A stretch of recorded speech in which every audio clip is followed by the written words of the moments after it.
देखो जैसे मान लो अगर हमें कभी इस टाइप का क्वेश्चन दिया जाए x tending to a f of gx,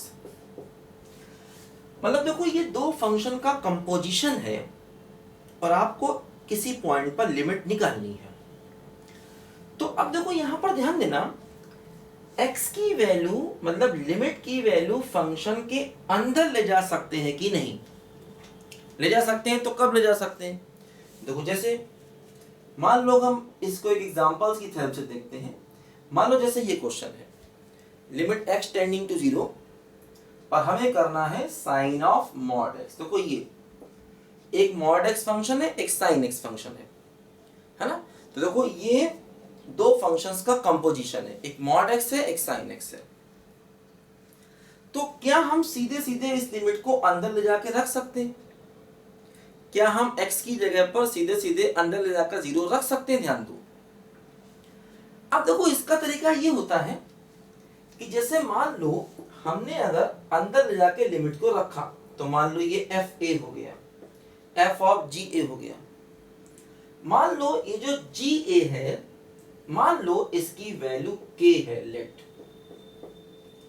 तो अब देखो ये टर्म बनना चाहिए एफ ऑफ के। तो अब देखो ध्यान दो, ऐसा करना तभी सही होगा जब ये बाहर वाला फंक्शन के पॉइंट पर कंटिन्यूअस हो। देखो अंदर इसकी लिमिट मान लिया के आ गई, जी ऑफ ए की वैल्यू मान लिया के आ गई। अब अगर इस के पॉइंट पर एफ कंटिन्यूअस है तब ये चीज सही है ना।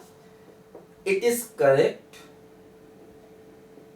इफ एफ इज कंटिन्यूअस, है ना, एट x इक्वल टू के। मतलब ऐसा करना तभी सही होगा जब ये f फंक्शन के पॉइंट पर कंटिन्यूअस होगा।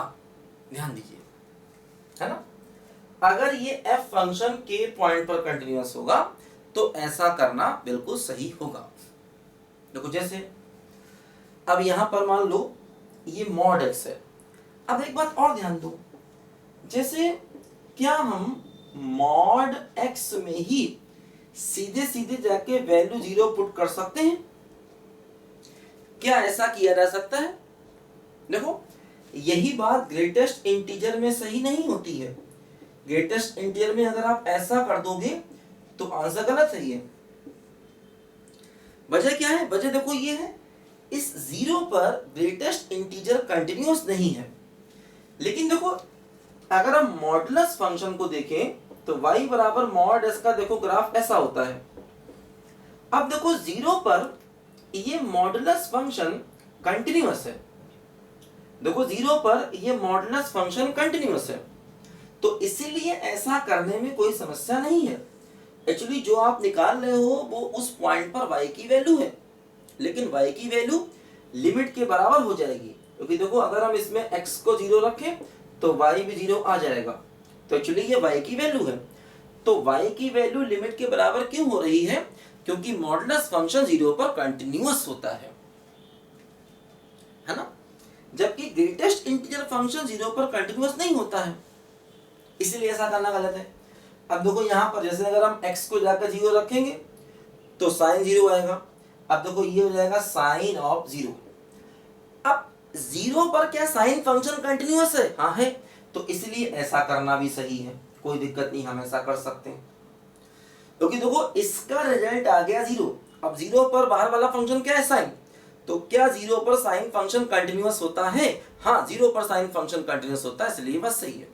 मतलब जो अंदर का रिजल्ट आएगा उस पर बाहर वाले फंक्शन को कंटिन्यूअस होना चाहिए, तभी बात सही है। जैसे मान लो अगर हम एक क्वेश्चन करें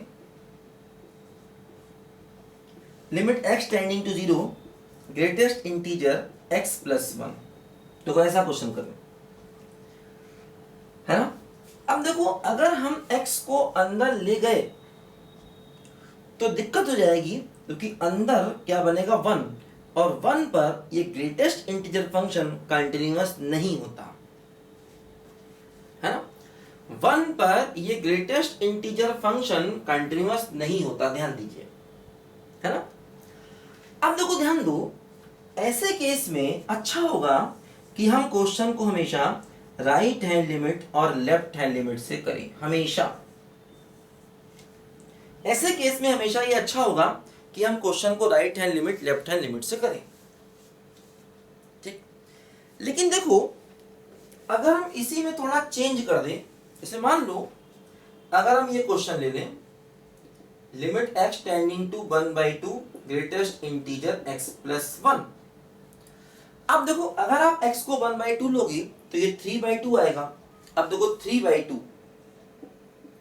देखो ग्रेटेस्ट इंटीजर 3/2 पर कंटिन्यूअस होता है। अगर हम y बराबर ग्रेटेस्ट इंटीजर को देखते हैं, देखो ये ग्रेटेस्ट इंटीजर फंक्शन क्या हो रहा है, देखो 0 से 1 पर ऐसा है, 1 से 2 पर देखो ऐसा है, ये 1 है ये 2 है, देखो यहां पर कहीं 3/2 आएगा। देखो ये ग्रेटेस्ट इंटीजर फंक्शन देखो 3/2 पर कैसा है, बोलो कंटिन्यूअस है, ध्यान दो, है ना। तो देखो ये ग्रेटेस्ट इंटीजर फंक्शन एक्चुअली 3/2 पर कंटिन्यूअस है, इसलिए अगर हम x को सीधे सीधे 1/2 रखेंगे तो आ जाएगा ग्रेटेस्ट इंटीजर 3/2, ग्रेटेस्ट इंटीजर 1.5 और इसका आंसर 1। ये बात बिल्कुल सही है। यानी कि अगर आप लिमिट अप्लाई कर रहे हैं और ग्रेटेस्ट इंटीजर के अंदर अगर जो टर्म आया वो इंटीजर नहीं होगा, तो ऐसे में ये फंक्शन कंटिन्यूअस होगा और आप ऐसा कर सकते हैं, है ना। जैसे आप लिमिट अप्लाई कर रहे हैं और ग्रेटेस्ट इंटीजर के अंदर अगर मान लो नॉन इंटीजर बना, तो इसका मतलब ये फंक्शन कंटिन्यूअस होगा, तो आप ऐसा कर सकते हैं और आपको आंसर हमेशा सही मिलेगा, चाहे कोई भी सवाल हो। अगर अंदर नॉन इंटीजर आया, अंदर पॉइंट्स में आया, ठीक है, लेकिन अगर अंदर इंटीजर आया तो नहीं कह सकते। मतलब देखो, जैसे यहां पर x को 0 रखोगे तो अंदर आ जाएगा 1। अब 1 का मतलब इंटीजर, तो ग्रेटेस्ट इंटीजर के अंदर इंटीजर आ गया, तो आप फिर डायरेक्ट x को 0 नहीं रखेंगे, फिर आप सवाल को left hand limit right hand limit से करेंगे, और left hand limit right hand limit से करेंगे तो लिमिट एग्जिस्ट कर भी सकती, नहीं भी कर सकती। मतलब ऐसा नहीं कह देंगे कि लिमिट एग्जिस्ट नहीं कर रही, हो सकता फिर भी लिमिट एग्जिस्ट कर जाए, लेफ्ट राइट से करना पड़ेगा सवाल को हमेशा। लेकिन अगर अंदर नॉन इंटीजर है तो आप डायरेक्ट भी कर सकते हो। लिखो सब बच्चे ध्यान से इस बात को।